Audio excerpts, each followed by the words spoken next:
Hey guys, how's it going? It's Megan here, just chilling out in the sunshine with lots of loud noises going on right now. Wow, okay, so anyway, I just wanted to kind of share a little bit, a tiny bit of a testimony about how I actually did become a flat earth enthusiast, a real life flat earther. Even though it seems to go completely in the face of, it's totally opposite everything of science. It completely runs opposite to everything we know, and everything that we've ever been brought up to know in school and in our lives and everything. Why in the world would someone say they're a flat earther? Why would anybody say that? And why would they risk their social standing or their reputation to say, I actually believe in something that sounds completely medieval and silly and stupid and primitive? Why would anybody do that? Okay, that's what I was wondering 2 years ago. I've actually been a flat earther for 2 years now, but as most other people that do actually believe in the flat earth now know, it's extremely difficult to talk about it and still sound sane to your friends and family. So I'm just going to try to do a surface level introduction to why any sane person would ever believe in the flat earth. I'm going to call it paradigm, not a theory. For me, it's factual and based on provable science. But yeah, man, I mean, of course it sounds absolutely bonkers and really dumb, really silly on, the first glimpse you get of, flat earth is maybe you've heard about it on the internet, on BuzzFeed, or you've heard about it from the rapper B.O.B. is a flat earther, and of course when that came out, I guess that came out about 2 years ago, and people were just going like, what? Like, why is this rapper talking about flat earth? Like, this is ridiculous. This is a joke. We have to sit here and ask ourselves, why in the first place, why would the flat earth be a thing? Why would that be something that famous people are talking about now, or at least people that have a public platform, like rappers and basketball players and whatnot? Why would that be a thing? Let's sit here and think about that. Why would people feel the need to get on social media and talk about this thing, which sounds so stupid? Why would people do that? And so that's what I was wondering 2 years ago. I'm like, this is interesting from a sociological, anthropological perspective. Why do we seem to now be reverting back to primitive ways of thinking? We have all this science. Why can't people just accept it? Are people being stupid on purpose? But I found out as I researched the arguments, the points that flat earthers were making in their argument. I was looking into what flat earthers were saying, were trying to say why they believed the stuff they believed. Because of course they have to have an argument. You can't just say you believe in something crazy. You can't just say you believe blue has always been green your whole life, and it's a conspiracy that people are trying to make you think that blue is actually green is actually blue or whatever. You can't just we have to think about why people would be talking about flat earth and having a scientific argument behind it, because there is actually really good points to believe in the flat earth, and I wanted to find out what those were. And so it didn't take me very long to glance into it and to take a look into it, and to figure out that, okay, flat earthers are not just an internet meme. It's not just a meme. It's not just a trend. It's not just a silly, inflammatory type of, like somebody saying that to get attention. It's not that. It's really not that, guys. It's absolutely serious. It's actually deadly serious, and it's completely changed my life for the past 2 years to investigate more into it. But I actually ended up meeting someone in person that just completely kind of blew my mind, actually. he was talking about flat earth, and I thought, you know, I was like, I've heard about this, I've heard rappers talking about it, this sounds so stupid, but here's a real life person saying that they believe this. And you know what, this person actually seems kind of intelligent, and like they don't seem schizophrenic. But I just thought it was so silly that somebody could be talking about the flat earth. But I gave him the benefit of the doubt, you know. I just let him talk. And, you know, I was sitting there listening to why anybody would ever say something so silly, and what their reasoning was. And you know what? I was actually taken aback. I had to come to the realization that I knew next to nothing about space and the history of NASA, space travel, aeronautics, rocket engineering. I knew nothing about that. And here I was thinking I was superior for knowing that the earth is round, and that the narrative that we've been told all our lives was the actual correct narrative. But I had next to no clue about any of the history of NASA or anything.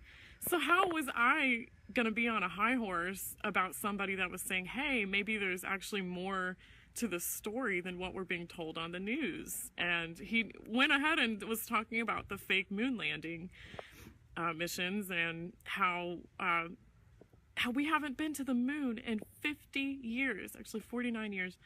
We haven't been back to the moon since 1972. And when he said that, I was kind of just like, oh, well, I thought we go there all the time. I just lost track of how many times we've been there. I thought we're just going every year or something. He's like, no, we haven't been back to the moon in about 50 years. And guess what? We can't go back to the moon. We can't do that anymore. And NASA says that. Don Pettit, Pettit, you guys should look him up if you haven't heard of him. He works on the ISS, and he says we haven't been able to go to the moon because we destroyed the technology that we once had to get us to the moon, and it's too painful to rebuild it. And so that just totally blew my mind. I thought we've been going to the moon every year or whatever. I thought it was just kind of a commonplace thing that people just kind of don't take much notice of. But guys, we're not able to go back to the moon. And we're just not. But I mean, of course, now they're saying they want to try to do moon missions. Now, all of a sudden, in the news, now they're saying, oh, we're thinking about doing moon missions now. Really?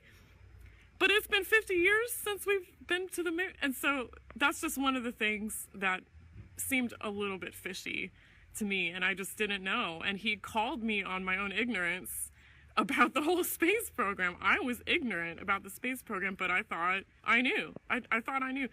So he told me a bunch of other stuff, and he told me about the weird flight patterns, about how there's been just strange flight patterns that would make much more sense on a flat Earth than a globe Earth.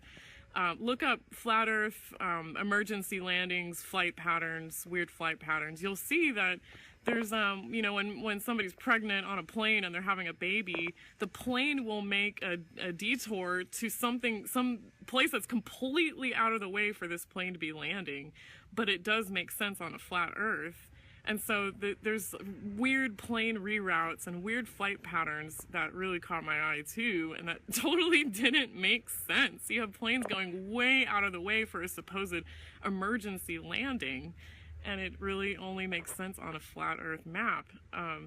It's just bizarre. The other thing that really scared me, really woke me up, knocked my socks off really, was the fact that, this guy was telling me that there's no real photographs of Earth from space. Really, there's about 2 supposed actual photographs of Earth from space, but you'd think there would be 50 billion by now. You think there would be tons and tons and tons and tons. But NASA admits all of these photographs, all of these images of the Earth that they put out for school textbooks and stuff, they are all CGI images. They're all composite images, which means they're made up of many smaller images, all put together, slapped together, and edited, and the contrast is changed, and all these different, they're pieced together, they're stitched together like a quilt. Guys, why do they gotta do that? Why would they have to do that? So this was shocking to me. I would have thought that there would have been, I don't know, way too many pictures of the Earth from space by now. I would have thought there would have been so many that, you know, we're just using them to line our bird cages with. But that's not the case at all. Look at the images of Earth from space, guys. They're all very obviously contrived. They're built and constructed, and the sizes of the continents are much different. They differ from image to image, and in ways that just don't make sense. And so we have to ask ourselves, why do they need to make these composite images? Why can't they just give us real photographs of the Earth from space, even if they're weird and fuzzy and there's atmospheric distortion? I don't care about that. Just give me a real photo of the Earth from space. Don't pretend like the composite images are actual photographs, because that's what we're all really led to believe, right? So these are just two places to start your research journey. The history of NASA is a whole different ballgame. That's another shocking bit of proof that we're not being told everything by the mainstream media. We're simply not. Look at the crazy history of NASA and Jack Parsons. He was hanging out, the father of Jet Propulsion Laboratories, which was the forerunner of NASA. That was what we had before we had NASA. He was involved in the occult and stuff like Freemasonry, and he was legit hanging out with L. Ron Hubbard of Scientology, and Aleister Crowley, and Stanley Kubrick. They're all pictured together, and they're all good buddies. And so you have to ask yourself, why in the world is basically who's known as the father of NASA, why is he into all this occultic crap?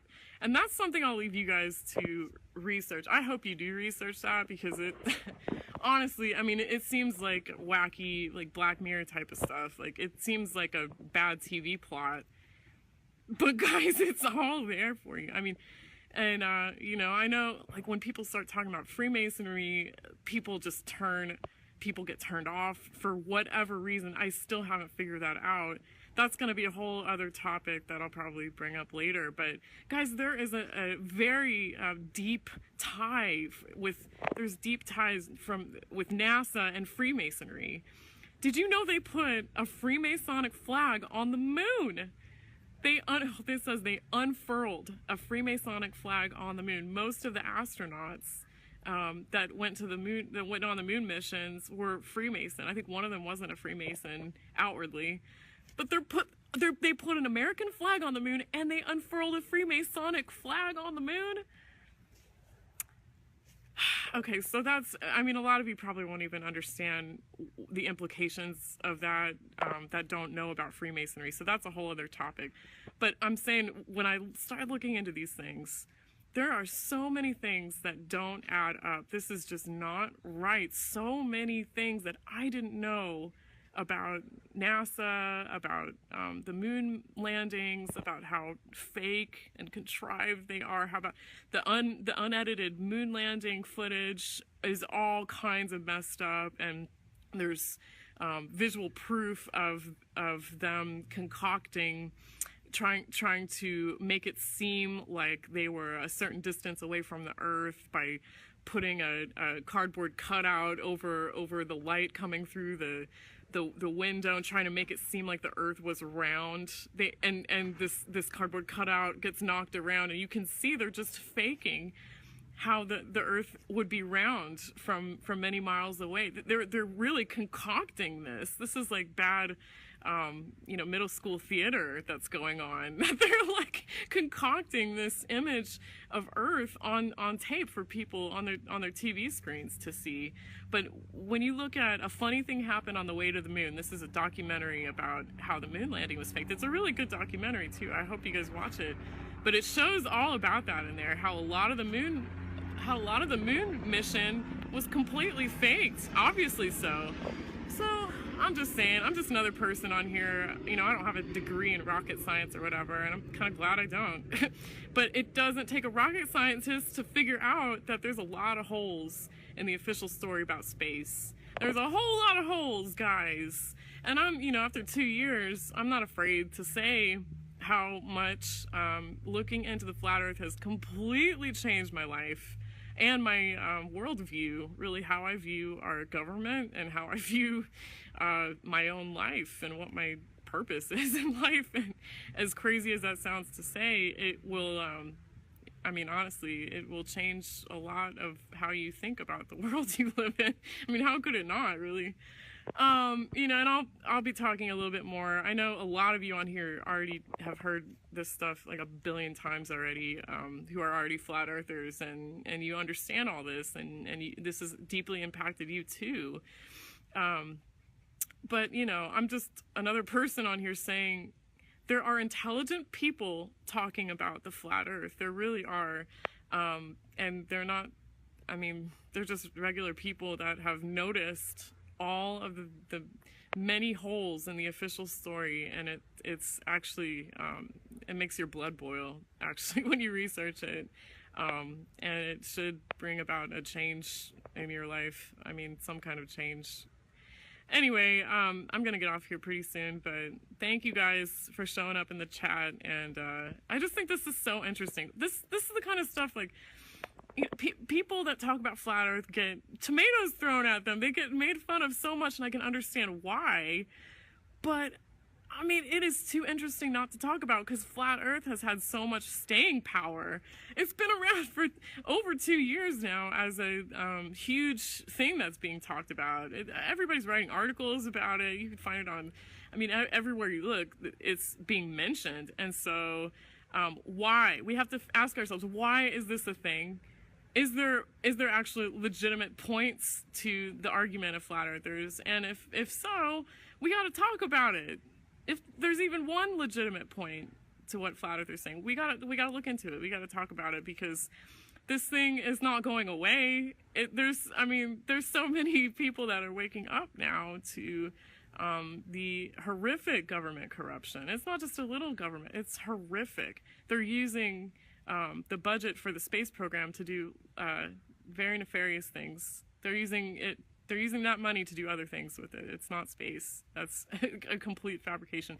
Anyway, I'm gonna get off now, because I could talk like literally for 2 hours about why the earth is flat, but I just kind of wanted to get on here and say I'm a flat earther, and if you want to ask me any questions about it, I'd be happy, more than happy, to talk to you about it. If you've never heard about this, or you want to understand more about why people would talk about such crazy stuff and you know, still seem sane, please ask me. I can answer any questions about it that you want. But anyway, much love to you guys. I really do hope you check out Flat Earth. I'm gonna put some links to amazing documentaries under this video, documentaries that knocked my socks off, basically. So please watch them. Please let me know what you think, and please list your own. What if you are a flat earther? What woke you up? How did you wake up? Please comment below. That would be awesome to hear about your testimony too. So anyway, love you guys. I will catch you later. Goodbye.